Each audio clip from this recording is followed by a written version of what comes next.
पुओ माने तुम तो एते निजको निजे हीरो भावुच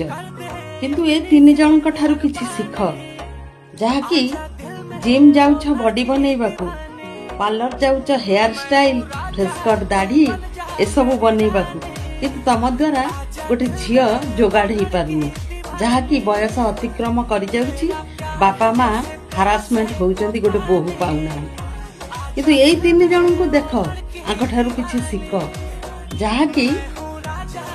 सुंदर सुंदर झियो पटई पारछंती पैसा वाला झियो पटई पारछंती झियो माने एई सुनी प्रेम रे अंध होई जाइचंती तांका आखि थाई भी से अंध होई जाइचंती भलटा तांको खराब देखा होउची आ खराबटा तांको भल देखा होउची तेणु तमे माने किछि गोटे